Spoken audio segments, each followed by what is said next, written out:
Welcome, everybody. So lovely to have you here and so many people for our panel discussion today on selecting an REU cohort and doing it in an intentional way. So I'm Valerie Sloan at NCAR, and my co-host is Batchelor at Series CU Boulder. And I would just like to briefly introduce our panelists. So Isabel Carrera Zamanillo is the Assistant Director of Diversity, Equity, Inclusion at the School of Earth, Energy, and Environmental Sciences at Stanford University. And she's involved in running an REU program at Stanford. Kadidia Thiero leads and manages the Significant Opportunities in Atmospheric Research and Sciences, or SOARS program at UCAR in Boulder and affiliated efforts. Which is a diversity-oriented internship program. Catalina Martinez is the regional manager for NOAA Ocean Exploration located in Rhode Island. She has been with NOAA for nearly 20 years. Besides her ocean science portfolio, Ms. Martinez also works diligently, to put it mildly, to mitigate barriers to entry, persistence, and success for minoritized and marginalized scholars into STEM fields. She consistently seeks to increase potential for life success for individuals born to challenging circumstances. So welcome all three of you, and thank you so much for giving us your time and sharing your insights and helping with us a discussion. So I think what we'll do is just start with, we have some slides. I have a slide or two. I wanted to just address sort of head on, why is this REU selection or internship selection process so important? It really gets overlooked, and I think it's a real bottleneck in the process of diversifying science. There's a paper by Bernard and Cooperdock from a few years ago in Nature Geosciences that looks at data from NSF's statistics on for 40 years on earned PhDs and by different groups. And basically the conclusion was that in spite of 40 years of efforts and programs, we have not really nudged the needle on diversifying how many people earn PhDs from communities that are minority, especially racially and ethnically minoritized, or at least those are the ones measured. You can see in this diagram here the lack of an upward trend, and in the Native American, Black, and then above in the blue line is the Hispanic or Latino, and white earned PhDs goes way up in that same period. And so as you can see from, it's an article in the New York Times that highlights a paper in Nature, also Nature Geosciences by Kuheli Dutt. Barely 10% of PhDs in the geosciences are earned by recipients of color. And so it's, there's a bottleneck in the selection process. You can recruit, but if you're really blind to what's involved in the metrics that go into the metrics in our selection and our processes, we can end up with the same old crew, more or less, which is roughly speaking, mainstream white, upper middle class scientists.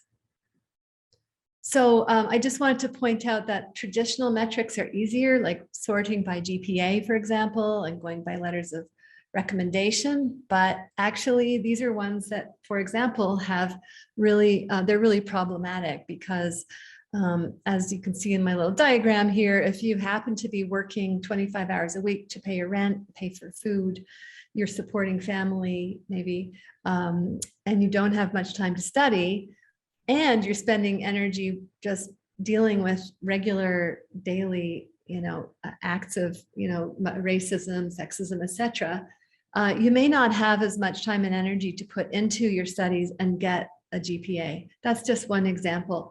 Also in letters of recommendation, there are now oodles of studies on how biased the letters are in favor of portraying white male candidates as being stellar, star potential, all these things with these adjectives that are very, about focus. And whereas, like, for example, women are described more as team players and hardworking and cheerful and things like that. And if you read any number of letters, you start to notice it. They're written by both men and women. Same goes for white versus non-white sounding names, or people are of color.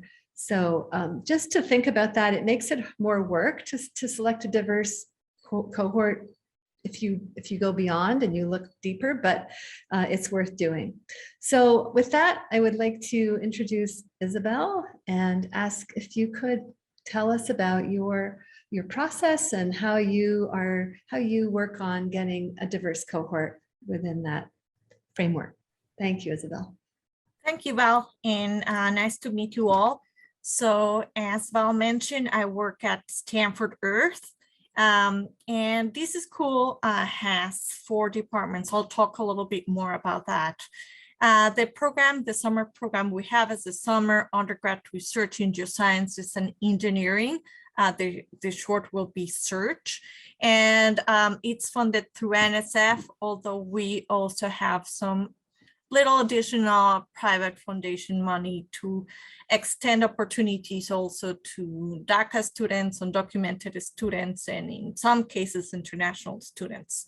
But I think that one important thing to note is that I work in the DI office, although my background is in environmental sciences, and we incorporate DI lens throughout the process of how we're going to select those candidates, those students for the summer. So the preparations actually are all year round because we had a lot of trainings with our faculty and grad students and postdocs around DI. But really for SEARCH, we start with at least 2 info sessions in the autumn. So usually between September and October, and that's when we open the call for projects. So the way we accept mentors is they have to go first to the info session, and then they have to submit a project. Now, in the info session, we cover a little bit of bias and the importance of that, but we emphasize that these opportunities we talk about the problem of whatness in geosciences in general, the importance of diversifying, but not only diversifying, making spaces more welcoming and inclusive. So we talk about all types of diversity, and we have some scenarios also. So people also consider disabilities or other forms of diversity, trans, sexual orientation. So we have a really diverse cohort. So that work begins even before the mentors apply to the project, and they receive even some guidelines on what is the priority for the candidates for the project. Once they submit the project, then we open applications. Students are able to select up to the 3 projects they are interested. We emphasize on our website, and I'm going to put it on the chat if you want just to check our website. We emphasize that we encourage students who are looking for the first meaningful research experience. And this is something that we want to emphasize along the process. So students are able to select 3 of those projects. And in the projects, we ask mentors to say if they need skills or if they are expecting an experience, as well as objectives. It's very important to note that the projects that are considered at the beginning are not necessarily the projects that are that end at the project of that end in the summer. So at the end of the summer, you will see that there's agency for the mentees to have in their project, so they will switch a little bit. But we have 2 sorts of application. One is through our website, through a platform called the Slide Room. And the other thing, or the other pool, will come through the Leadership Alliance. Stanford is part of this alliance. So our office, and this is my boss, myself, and we have 2 student coordinators who are training DI. we take a look at the applications just to make sure that those who didn't have the letters of recommendation, we give 1 week, like make sure your letter of recommendation is here. And then we take away those that are incomplete. And then we give priority again to those who are looking for a first experience, who are first gen. So then we will have 2 committees. One is the DI committee, and this is made with mentors and ex-search participants that are now in our school. So they will review some candidates looking specifically to identity, social identity markers, as well as first experience. So looking also into leadership in diversity. So when we ask, we have a question in our portal about their contribution in diversity, we look for lived experience, but also leadership in advancing DI, so they can contribute into DI. And then the different groups, the research groups, will receive a pool of those candidates who apply to those projects. Of course, the filter version, right? PIs and the mentors will have an option to review that and let us know their top 2 candidates. And we will consult with our list from the DI selection to make sure kind of we're in accordance to invite 2 or 3 students per group for interviews. The idea of the interviews is that the students understand the projects, get to know the mentors, and also the DI. So my boss and I sit on those interviews, also to make sure that we are looking into potential bias, but also that we are learning from the student. So excuse me, sorry, we have about 1 more minute. Yeah. So after these, the offers will be sent, and then we give about people to be able to send us later the response. We usually give March 15, before March 15, the offers. All reviewers will receive a booklet with a rubric, and if you can go into the next slide. And the rubric, it's divided in 3 options. You will see that we look into GPA, but it's the GPA plus the essays, because we ask if there are any hardships across their formation. So that's something we consider. We also look into the research experience and the level of interest, if they are really motivated. And the third part will be looking into the letters of recommendation. We accept in letters of recommendations from directors of programs like MESA, LSAMP. So, and we connect with them to make sure that they know that they can submit to those letters of recommendation. So here you have some of the criteria we use in the rubric and that are incorporated in the booklet that all mentors receive. All right. Well, thank you. Thank you so much. And we'll come back with questions. Thank you. All right. Thank you. Next up. Oh, sorry, I forgot to click there. Kadidia, please go ahead. Good afternoon. Can everyone hear me? We can. Okay, thank you. Before I begin, I'd like to just give a land acknowledgement as to where we are seated. And I acknowledge that the land I live and work on here in Colorado is the traditional territory of the Arapaho, Cheyenne, and the Ute, and that Colorado's Front Range is a contemporary and traditional site of trade and gathering for many indigenous peoples. So SOARS, as Val first mentioned, is significant opportunities in atmospheric research and science, and at its core aims to model citizenship and belonging, and is a social learning model. We are representing 3 pillars, which are research, mentoring, and community. And while we're not in REU, there are many similarities among SOARs and REUs. So in determining our cohort, we have a steering committee that recommends the finalists, bearing in mind the reasons for the lack of diversity, or as Val's slide showed earlier, the problem in our system sciences with the lack of diversity. And so that the applicants may reflect the above. majors that are not in atmospheric sciences and courses that are not fully aligned with traditional atmospheric science degrees, changes and or interruptions during their academic pathways, lower GPAs, especially in their first year of college, variable bias, as Val mentioned earlier, letters of recommendation, and also students could be working while in school to support themselves or their families. So our application actually is weighted more heavily on the essays. One is a leadership essay talking about themselves and their leadership abilities, qualities, what they see as leadership, then also talking about diversity. So there are 2 essays. There's the transcripts, which we don't have a hard cutoff at the 3.0 requirement. Each student is looked at holistically, and not to emphasize that GPA, as we know, could be lower, but that doesn't mean that the potential is not there. So what are some of these reasons for the lack of diversity in geoscience and earth system sciences?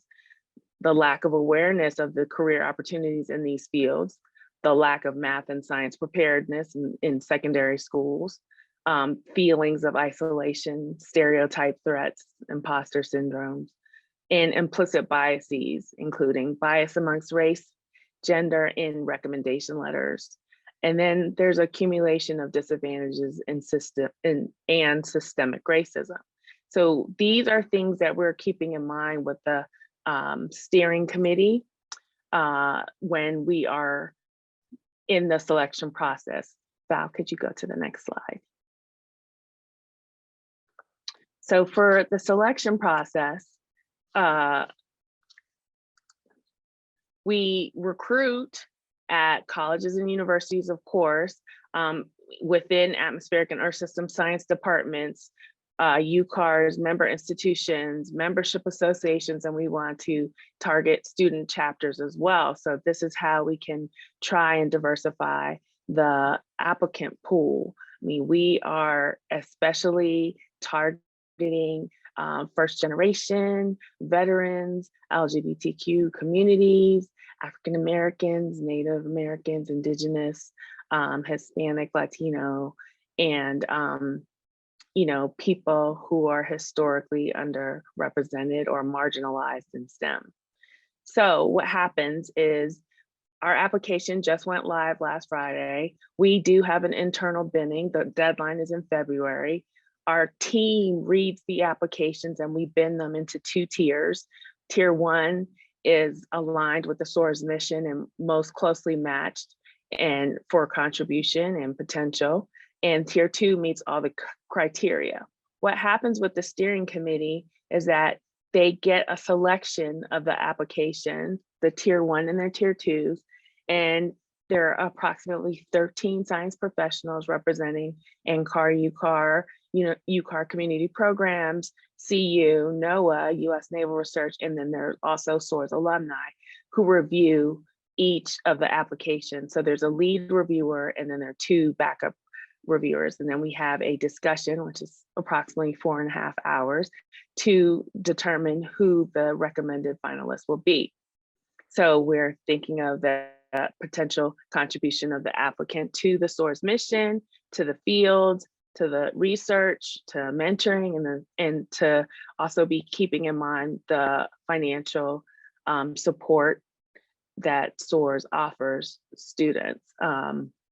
In SOAR's, you have the opportunity to participate for up to 4 summers. You cannot have a bachelor's degree when you start, but you have the opportunity to participate, and they don't have to be consecutive. So this meeting, we discuss the qualifications, and then the recommendations are given to the program lead, and then the interviews are then conducted to determine the finalists. Of course, we get many, many applications, and so we are grateful that we are in the community with the REU community so that we can share applications. We ask if that's okay when people apply and to see that there's other opportunities out there. So I think that that's it. Thank you very much. You're welcome. All right. Next up, Catalina.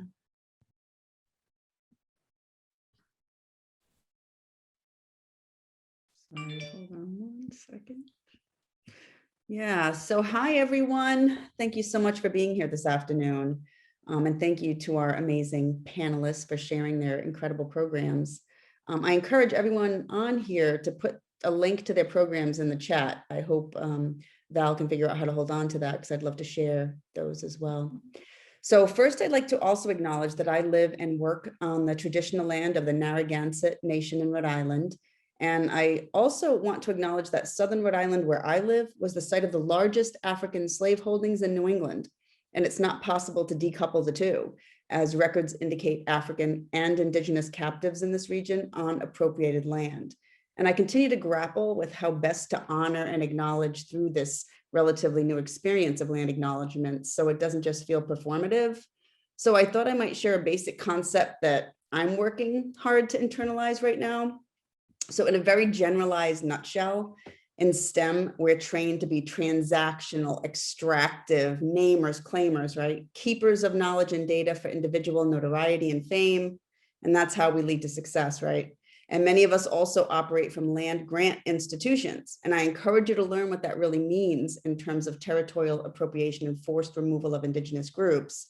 And there's a lot to unpack there, but I'll just say, imagine a different way forward where we embrace some basic tenets of ethical Indigenous engagement through a truly relational collaborative framework where we celebrate difference and honestly seek co-creation, where we value equally all forms of knowledge and ways of knowing, where we normalize justice and equity and embrace the aspirations of all through a do no harm approach that is truly inclusive. And the fact that you're all here today probably means that I'm on some level just preaching to the choir when I say that diversity is beautiful.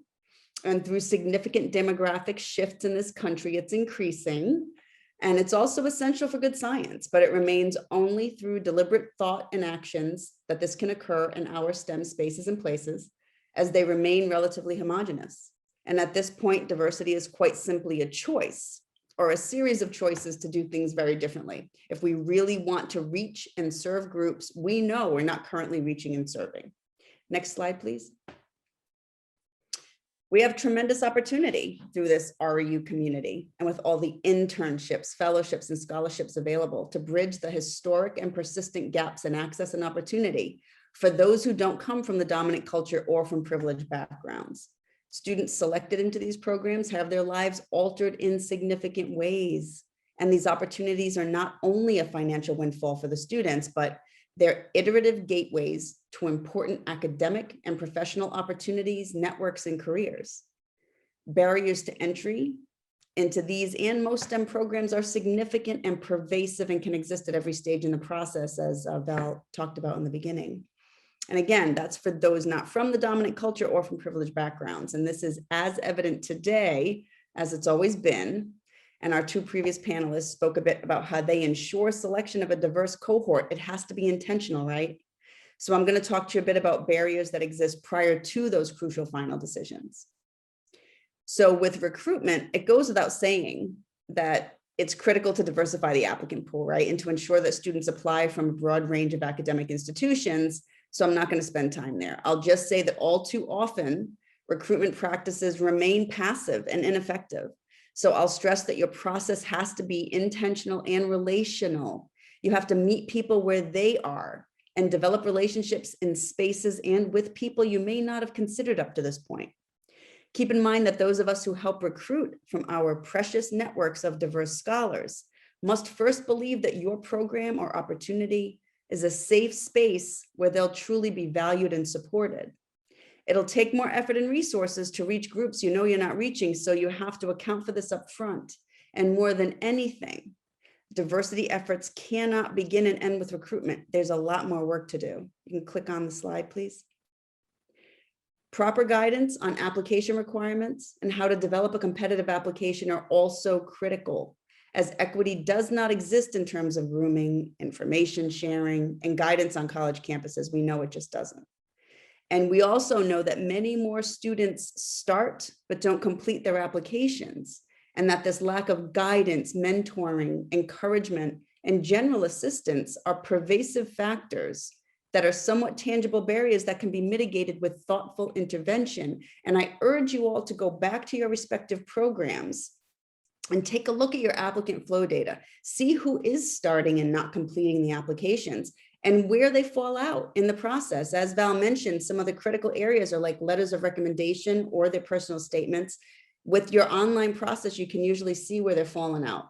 And hopefully you're collecting demographic data by now. So this should provide some insight. And I'd like to give a shout out to the Ocean Discovery Institute and Aradhana Tripathi from UCLA's Center for Diverse Leadership in Science for allowing me the opportunity back in 2019, pre-COVID, to work with their incredible students and staff on an informal barriers study. And I so miss life pre-COVID. Next slide, please. So there are many problems with the standard requirements for submissions, as we've been talking about, and also in those rubrics we use to measure the applicants. We don't have time for an in-depth discussion today, but in general, there's a great deal of bias, as we've talked about, and that expectation of privilege, right? That's built into these application requirements. And some are more obvious and insurmountable, like that minimum GPA.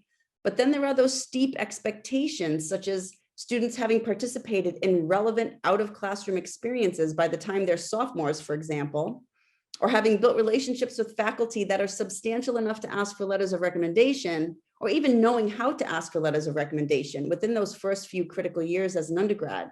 A lot of that comes down to learning the unwritten rules, early grooming, having cultural and political capital, that economic advantage. So basically it's the chance of birth. And research, as Val mentioned, demonstrates that the letters of recommendation can and do introduce bias. Some groups are dropping them altogether and instead asking for references and sending out tactical questions to obtain the pertinent information that you really need to make a review, right? So this can standardize the process to some degree in an attempt to level the playing field. And it's shown great success to mitigate bias. And as a reviewer myself, I personally appreciate that. Because there's also that burden to those few faculty and other professionals from diverse backgrounds like myself who are tapped into for these letters repeatedly every year, and it becomes a part-time job during certain times of the year. And those personal essays, without clear guidance, they can be really long and with no direction. And so they're impossible to review equitably. Some groups are now beginning to use these carefully crafted essay prompts, which I know Kadidia uses in SOARS, instead of those open-ended essays, and they provide clear guidance on essay length, keeping them to a reasonable length. That benefits both the applicants and the reviewers, and it provides opportunity to really obtain concise, informative answers in a more equitable manner, and it can aid us all in that review and selection process. And then also there's the non-native English speakers. They're at an obvious disadvantage, right? You can click on the slide, please. And as a reviewer, again, of too many programs myself, I can tell you that traditional rubrics absolutely perpetuate advantages of those already advantaged. And so the notion of transitioning to a more holistic method is important to consider. And it means assessing all data and information about the applicant, right? And considering their potential rather than determining whether or not they fit into this mold that's crafted by dominant culture, values, and norms. And we could be here all day talking about that, so I'll leave it there. Can you click on the slide, please? And then there's the homogeneity of the reviewer pools, and many folks don't have much, leeway there. And the lack of training and guidance for reviewers. We know that bias and defaulting to what and who they know can and often does prevail at this stage. And final selections are as much an art form as anything else. And there's plenty of opportunity for creativity there, such as the binning that I see Kadidia doing. But we have to consider all the barriers and pitfalls that occur prior to this final cohort to select from, right? How did you get there? Click on the slide, please. If you're fortunate enough to end up with a diverse cohort, then there are additional crucial considerations. You really have to ask yourself, are the environment, the campus culture, the mentors I'm pairing them with, and the surrounding community that they'll live and operate in safe spaces for these precious students from diverse backgrounds. What are we doing to pave the way properly and to develop proper support structures for the duration of their experience? And I really appreciate that the Stanford program thinks about that all year long and starts to intervene in some of that, creating the proper space and culture for the students. And click on the slide, please. So with that, I'll just leave you with a few thoughts. You know, ask yourself, what are you prepared to adjust, to do differently, to potentially dismantle in order to change your outcome? How will you use your positionality and influence to reimagine your processes and your procedures? And more importantly, to shift mindsets of those who make the decisions, the gatekeepers, right, to affect change. And I'll leave it there. Thank you.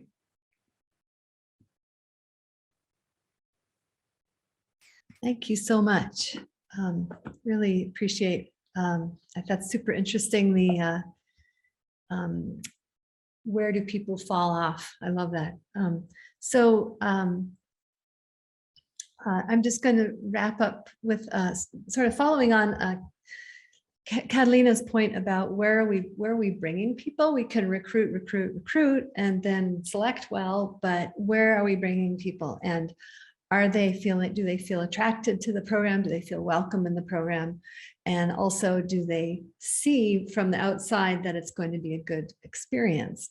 And so the idea of this fish, this comes from Brandon Jones, is it's a sick fish looks sick, and it's not really adapting to the environment.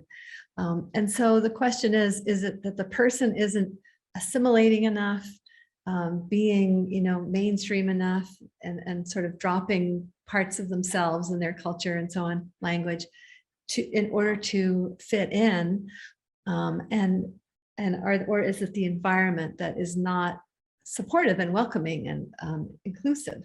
So this idea of the imposter syndrome actually started in the 70s and was really didn't really think about the racism, systemic biases against various groups, people of different groups, and just sort of was thinking, well, people are feeling insecure because they don't fit in. But the question is, well, why is that?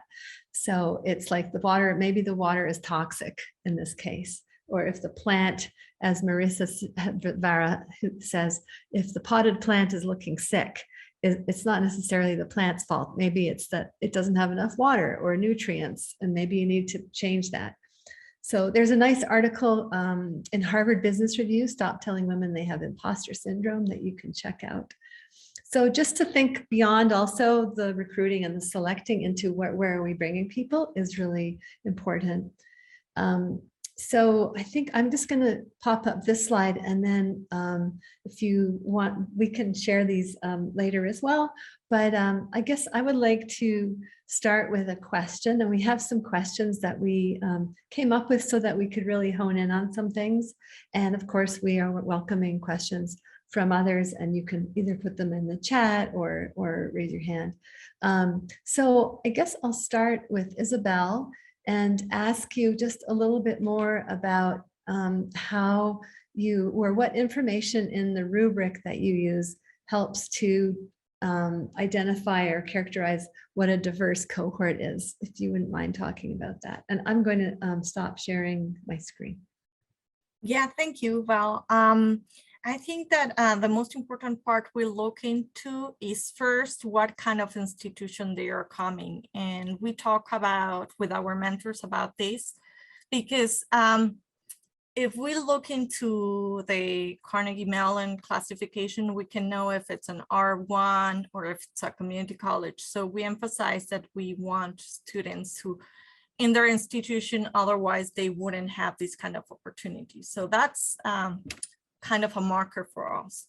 The other thing is that we also have essays, but instead of having an open essay, we break it out in 4 questions, and we say to the students just like 250 max words per essay.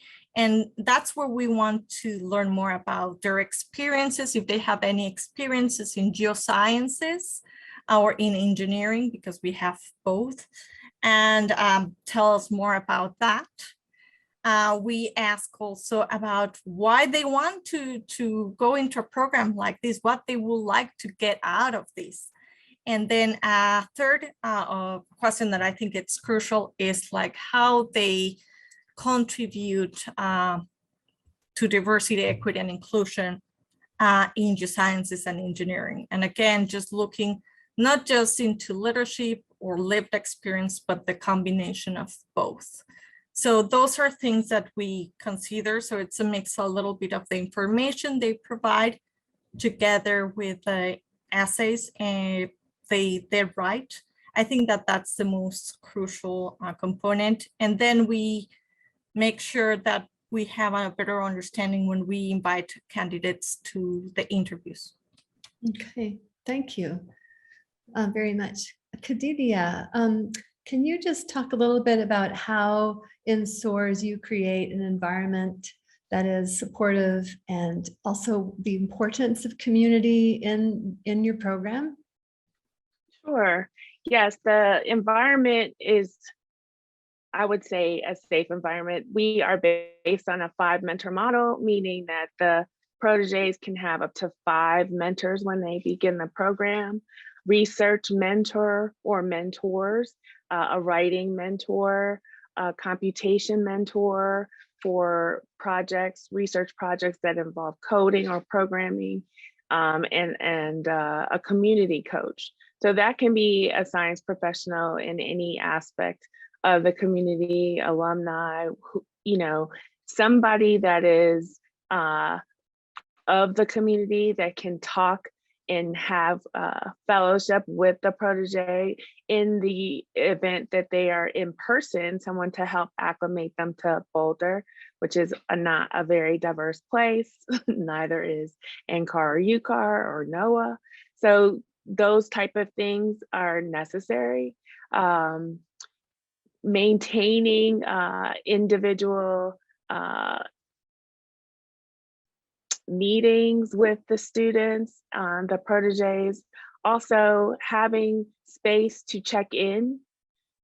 Those are some of the ways in which we try to maintain community. And also, we recently, in the past 2 years, introduced mental health access. So a therapist for individual counseling, but also the peer mentor aspect is also something that I think is extremely important. So returning proteges act as peer mentors to incoming proteges. Thank you. Yeah, I think that having a cohort that returns, which is pretty unusual, is really a wonderful part of maintaining a community, both in this immediate summer and the long term. I love that. Catalina, can you talk a little bit about the importance of intent over action? You know, people start out with good intentions, but how can we be sure that it's more than that? And how can we move towards a holistic review process? Yeah, I mean, intent over action. I always love that conversation because the way I see it, and this may seem harsh, intent doesn't change the outcome. Action changes the outcome. But you have to have intention to act in such a way that you are doing things that will lead you in a direction that you really want to end up in, right? So we can have good intent without much thought going into it, without educating ourselves. But if you are truly going to be intentional, you're putting more effort into it, right? You're learning, you're educating yourself, you're doing things maybe in a way that might make you a bit uncomfortable. And in terms of, you know, using a holistic method, which I love Kadidia's description of how she's been doing that, it's not easy, right? It takes more effort, it takes resources, it takes restructuring, it takes changing your mindset. It means doing things differently than you're used to. And it means bringing different people to the table to have to have these, conversations about how to restructure and reimagine your processes and your procedures, because if you didn't see any of these as a problem, my guess is that a lot of the folks in your immediate orbit or who help you run the programs also didn't see them either. So, I have never run a program, full disclosure, right? I can flag these barriers through lived experience more than anything. And as someone who's been on both sides of the process, for good or bad, many, many times. So, you have to make sure that when we talk about truly thinking about co-creation, it's broadening the table, bringing a diverse community to the concept table so that you have these perspectives helping you consider how to think about things differently. And if you're going to continue to lean on traditional rubrics, which a lot of people do in general because it's easier, but also because they have massive programs and they don't really know how to do things any differently, I encourage you to talk to people who are doing it. NSF's GRFP, Giselle Mueller-Parker, she's a wizard. She created this massive program.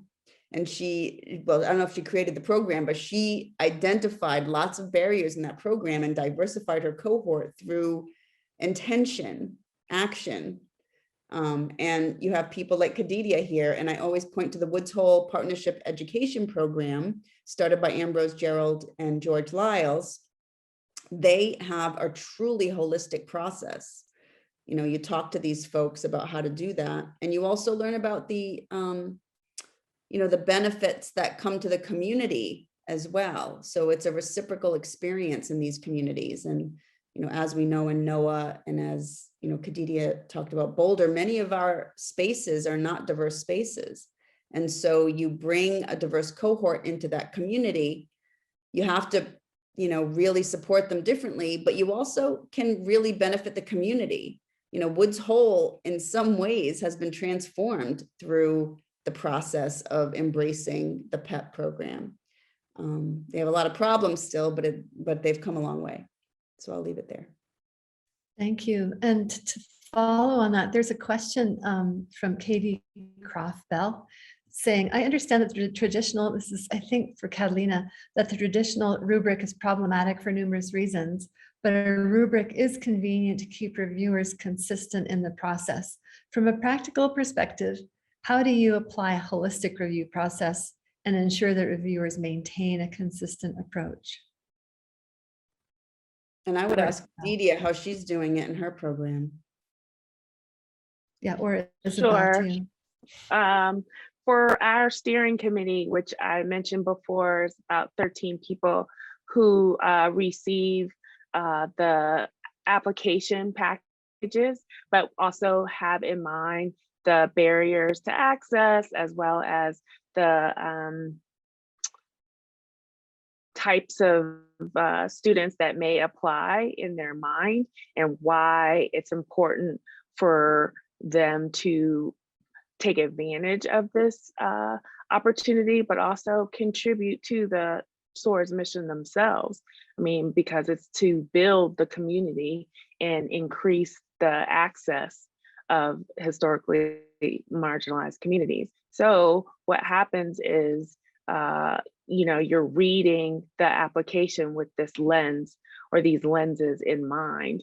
And the steering committee members do get instructions, and we do have, interaction with them, and they are familiar with all of the applicants. And then once the finalists are decided, they also help match the proteges with their research projects. So it's something that you can be on this committee for, years, but we're also trying to get alumni on the committee and have, some type of rotation. But, people join the committee to contribute their expertise, but also to assist in recruiting as well as selection. Thank you. Isabel, do you want to add anything? Yeah, for sure. We use a traditional rubric where we allocate points, but we want to move the needle, right? So we give more points for those who are underrepresented in geosciences and engineering, who have a disabilities, trans, sexual orientation. So those receive extra points. Also, if they come from an R1 institution, they receive lower points. So there's a point metric, and we do it holistically in the way that it's not just the demographics, but looking also into the essays. The way in which we look into using this rubric, which is, by the way, incorporated already in the slide room. So the mentors can evaluate when they are reviewing the entire application, is that's why we have the DI selection committee, who is looking into the same candidates and making comments and observations. So we take the observations of both groups, the mentors, the potential mentors, and the DI committee, to look into the candidates that will be invited to interviews. So yes, there's an points, but it's the average of those points and the compatibility with the project. And again, reviewed by two different groups coming together and trying to look, again, going beyond the GPA, right? And incorporating those already in the questions. And we have some prompts for the reviewers in the rubric to facilitate these, how to allocate those points. There's a quick follow-up question, Isabel, which is, and I noticed this too in your slide, it said you include points that are related to research experience. Is that points if they, higher points if they have it or they don't have it? They receive higher if they don't have research experience, if this will be their first research experience. So it's kind of a, we will say flipped rubric, where we are really trying to invite those students who are looking into these and who are also committed into DI. We don't want to just invite a candidate just because of one of their social identities. That will be tokenization. And that's why we ask in that question about diversity, about how they are contributing and participating in diversifying geosciences, because we want to make sure that they are also active, because all the candidates and participants in our program are like-minded individuals. That's an interesting measure. It allows also for people to choose based on what, like, who will benefit the most from the exactly program. that's what a we're nice looking. measure, you know, if they have not had a research experience. There's a question from Todd Christensen about, he wanted to follow up on the issue of where students fall out of the application process, which was super interesting. And those who start an application, it's an often more diverse pool than those who complete it. Can you say more about what is making students select themselves out or stop the application, Catalina? Yeah, sure. We did, as Todd knows, an informal assessment back in 2016, 2017, internally in NOAA of the Hollings program. And we could see that they had particular success from typical schools every year consecutively for many, many years running, right? So you learn what is happening on these college campuses as well. So you have so many things that occur simultaneously. You have particular, when you go and talk to these academic advisors that consistently have students successfully getting into these, you know, high value programs, you can learn that they actually start grooming students from freshmen. They cherry pick them on the way in, those that they consider have the most potential to have competitive applications by the time they're sophomores. This is for Hollings specifically. They groom them. They make sure they get the experience that they need so that they can write good personalized essays. They get all of the help to write them. They get really good letters of recommendation, all those things to develop a competitive application. It's not done in a vacuum. They groom them, they help them. We know that that's not equitable on college campuses. We also know that it's really rare for those academic advisors at PWIs to select non-dominant group individuals to groom. So you start there and you start looking into the areas that, students are falling out in the application process. And this was even before Hollings started to collect demographic data, because they didn't even begin till 2017. And demographic data is problematic. We all know that it's not a great data set, but it's all you got. So please do voluntarily, see if you can collect demographic data, because then you at least have a place to start. But those places that we know are steep asks, like 2 letters of recommendation from a faculty member by the time you're a sophomore, if you're lucky if they have relationships with 1, students don't even know how to ask for letters of recommendation. That takes grooming and guidance. So there are some steep asks. The personal statements and the letters of recommendation are often areas you see them fall out. And I have to say that for people who like Catalina, or people who are, the only, say, geoscience faculty at a small MSI in rural Georgia, they exist, and they have to write so many letters, and it's so much work.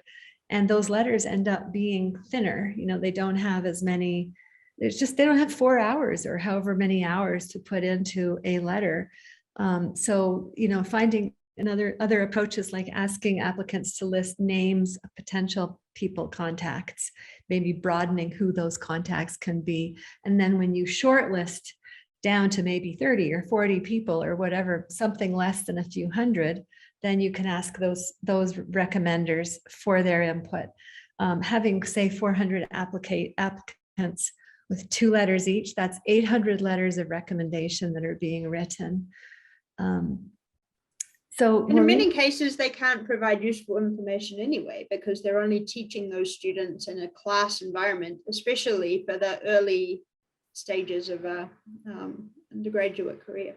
Or you've not met them at all. So I will tell you, as one of those letter writers, who I feel like I write all 800 of those sometimes, the students who get pointed to me are students who, are last minute. Someone has pointed them in the direction of an opportunity. They have no idea what they're doing. They have nobody they can talk to. So it becomes a part-time job. And I don't know them. I've never met them. I get as much information as I can from them. I'm not about to say no. And I write letters as well as I can. So it's not always a faculty member. It's just someone that they were pointed to who's going to give them the time, who's going to give them the effort. And so it's very problematic. And just to bring us back to, we ground truthed some of this that we were learning through the assessment of applicant flow data by my experience with the Ocean Discovery Institute and Center for Diverse Leadership in Science at UCLA with the Radha Tripathi group. By talking to their students, I held focus groups. We learned directly from them how many of you have actually started but not completed applications. What were the reasons you didn't? A lot of it had to do with lack of confidence. I didn't believe that I could be competitive. Even that alone, a little bit of encouragement goes a long way, right? Somebody takes the time to spend with you, to encourage you, to write you a letter that shows that you have value. These students don't feel they have value equally with their, majority counterparts, and so they don't hit send. Thank you. Beck asked a question that I think is an interesting one, and she put it in the chat. Do you feel that, and I'm going to chime in too, do you feel that mentors should have a say in the cohort selection, or should the first level of selection happen by an intentional selection panel / program leaders committed to breaking down barriers? And I just want to encourage everybody that remember that if you got funded, for example, by NSF, in your proposal, you outlined some goals and objectives, and you're really responsible for fulfilling those. So if you hand a stack of applications to a research mentor, they don't know what you promised, and they don't know what the values are, the goals are necessarily. Maybe you've been coaching them, but I believe that we as PIs have not only the right, but the responsibility to pare down and select, and then potentially give mentors a choice of a small number even. I mean, there are different processes, all kinds of different processes like you heard about with SOARs, but I know when I used to run the recess program, and the way that I was taught was that we would pick the students. and it wasn't handed to the mentor at all. And it worked, it was fine. You know, the mentors don't have to have a whole lot of say about it. So I just want to remind you that you actually have the power to do that, to make some paring down decisions in your committee or in your team before handing options to the mentors. But I guess anybody else want to chime in on that? And it doesn't have to be the panel. I can chime in. I just wanted to say that we ended up actually surveying our mentors to try to find out if they wanted to be involved in the recruitment and selection process. And I was surprised. The majority actually said that they were fine with us selecting the group of students, trusted us, and that they didn't really have the time to be involved. You know, we had a couple mentors that said they wanted to be involved, but in those cases then where those mentors have wanted to be involved, you know, we do try to involve them a little bit earlier on. Mm-hmm. Well, that's really interesting what you learn when you survey. So I just want to be mindful of the time and that it's the top of the hour. So I think, you know, if you need to go for another meeting or you have other things you need to do, please feel free. And if you feel like staying on a few more minutes, we can continue a little bit. I don't actually know if the panelists are available, but just thank you so much to all the panelists for your time and your insights and for everybody's questions. It was a very jam-packed hour with lots of great insights. We will have our normal Zoom call tomorrow for anyone who wants to join. And we'll be back in touch about future workshops for the spring. Yeah. And Val, I'll just say Todd Christensen just put a really interesting point into the chat where he says in his application process for the Bill LaPenta program, he can see students who are starting but not completing their applications. And that's part of looking at your applicant flow data. It was actually one of the suggestions we gave to the Hollings program. You can reach out to students in the process when you see the deadline looming and you can see where they're stuck. You can talk to them. You can try to provide that guidance, you know, help bridge the guidance gap, right? Maybe give them some resources, help them, you know, get to one of the academic advisors on campus to get resources.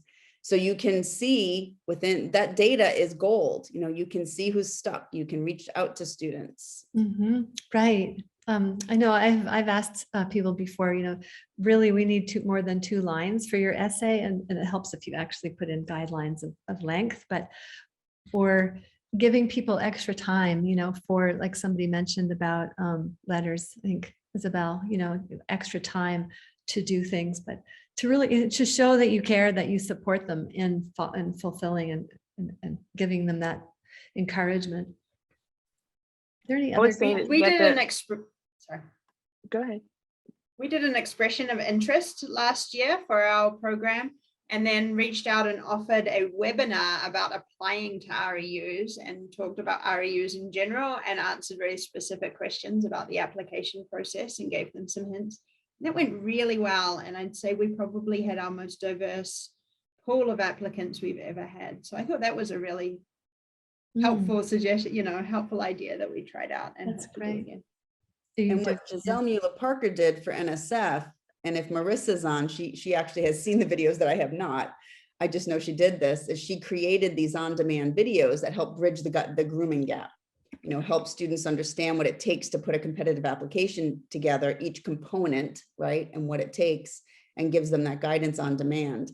And so that's something to consider. It's a lower lift where you can create the video once, post it to your website on demand. You know, I know that often these funding mechanisms don't provide upfront support to do the targeted recruitment or to provide those kind of webinars or whatever. So even if you just post it, it's something. It would be I was great just gonna say that you could also have workshops about your program, like Beck was talking about, at various departments and universities. I've done online and in-person workshops, at college fairs, but also in like the physics department or ATOC at CU. It doesn't, if there's an interest, then it's easier for somebody to see you talk about the program. And then I think it breaks down the hesitation to actually apply. And I wanted to say that for the Hollings, the cooperative science centers actually have summer programs so that they are being groomed for Hollings, so that they can be competitive for Hollings, which is, I worked at the Cooperative Science Center at Howard before I started at SOARS, and these programs were created to specifically aim for getting into Hollings, actually. Mhm. It's awesome. Thanks. So Beck's answering the question that Sarah asked about, does this lack of confidence and hesitancy to complete application translate to grad school? By the way, along the lines of what Catalina was talking about, these videos, there's an REU at CU Boulder, LASP, L-A-S-P, and I think they have some videos there that they've made for potential applicants, which we can check out and refer students to. It would be kind of cool to have a central webpage where we could provide resources for people that are interested in applying, students. Are there any other questions? Or have we missed any in the chat? Maureen, I think we missed yours.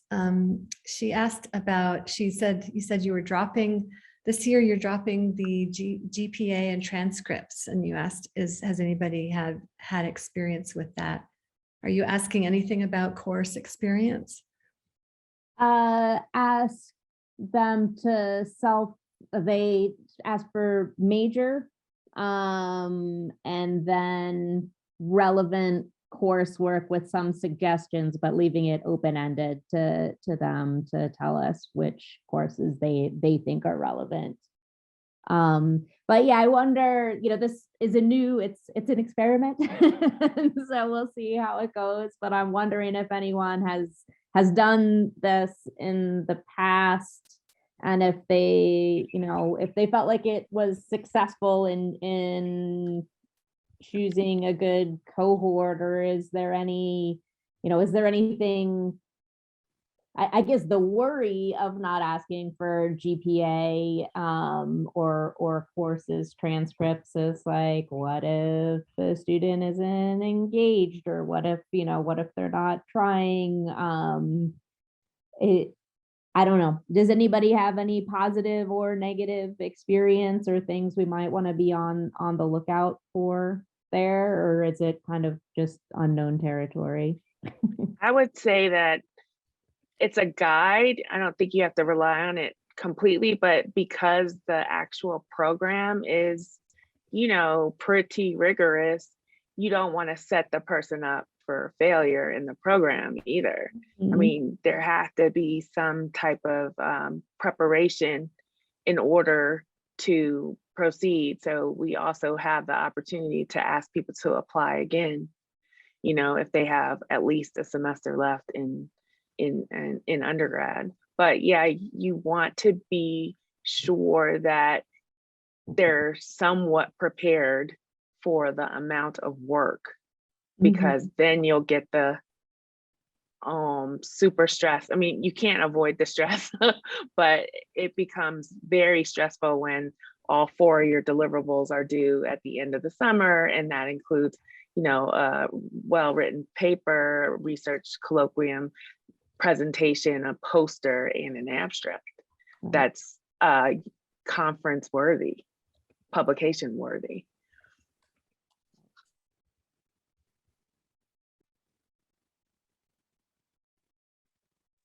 There is a certain amount of coursework that the mentors do expect. We try very hard to be clear about the fact that our program here at Rex is community college. So I stress to our mentors, these are really academically early students. They're not likely to have any course material that's directly related to insert whatever specific topic that they're talking about here.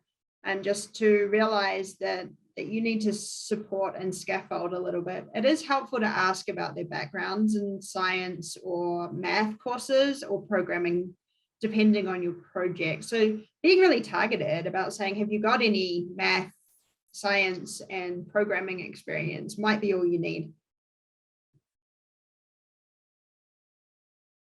I'm on mute. Another point sort of related to this is that mentors often, at least, I don't know if you have this experience, but it seems like they often expect students to be like grad students and able to be totally independent. And even grad students don't necessarily like being totally independent. And I think when we ran a 10-day program, which Beck and Series has taken over, a 10-day program with community college students, and it was a research project, a research program where we had students work in groups on projects that they selected with some guidance, but we provided a lot of structure, not hour by hour, but it was like helping them learn what is a relationship, like starting with a survey in the group, like, well, how much caffeine do you drink and how much sleep do you get, and having them plot that and seeing that there's a relationship. And that was a big aha moment. Then giving them ideas of topics and questions, like hypothetical questions, and then giving them some data sets. And in half an hour, so I said, those of you that are interested in flooding, this was about a big, huge storm in Boulder in 2013. If you're interested in the hydrology, go to that part of the room. If you're interested in the risk to humans, go to that part. If you're interested in the atmospheric, go to that part of the room, and something else. And they sort of moved into those areas, found 3 or 4 people. And then we said, okay, well, go for it with these data sets and pick one of these random or one of these hypotheses and just mess around with it. And they were able to, kind of start digging in. And it's just, I guess it's scaffolding, it's support that then allowed them to get much further along than if we had parked them at a desk, which also happens, with a bunch of papers and said, here, read these papers, and then we'll meet next week and talk about, the question, the research question. So I think it's possible to help everybody by providing a bit more of that kind of scaffolding. And I think Beck's point about mentor expectations is real. I think mentors need to be reminded that most undergraduates don't have research experience. So for you to think that they're in graduate school level is absolutely ridiculous. They probably just need the reminder, which you can, reiterate in their mentor handbook, as well as, verbally when you meet with your mentors before the students arrive, however process you use. But I think it is important to temper expectations. Same goes for the environment in which the project is taking place. Because of pandemic, because we've been in virtual environment, we requested that the mentors reduce the scope of the projects just because of the environment that everybody was in, to lower the stress across the board. So it's something to keep in mind. It's something we could all benefit from, having our work scaled down because of the pandemic. And we do that especially for our mentors when designing their projects. We say expect 6 weeks from the 8 weeks, because the first one will be the intro, getting to know, and the last one is for presentations, prepping. So really, you don't want your mentee to be really stressed out, especially towards the end of the program. So yeah, we do that a lot, and check-ins with mentors. I have a question for some of the program managers. So the way Kadidia talked about, and the scaffolding experience where you can build iterative opportunities for students if you're mentoring them through these experiences, right? So you can create these, like a Hollings prep program that they've created now, maybe, the GRFP prep through some of these REUs. I know that here at URI at the Graduate School of Oceanography, and the students can choose between a research project and actually writing a proposal for GRFP during their 8 weeks or whatever. So I love the idea of it becoming an iterative experience and building toward the next opportunity. So I don't know how common that is. I've got a GeoPaths program that includes actively supporting them in applying to REU programs after going through the beginning of the GeoPaths. I think the more we can help build bridges between all these different possibilities that we now have in the geosciences, the better for our students. I want to just respect everyone's time here too. Catalina and Isabel, thank you so much for sharing your wisdom as always, and for all of the rest of you who stayed with us till the bitter end. It's been great having you. Thank you so much. It was really excellent. Thank you for the opportunity as always.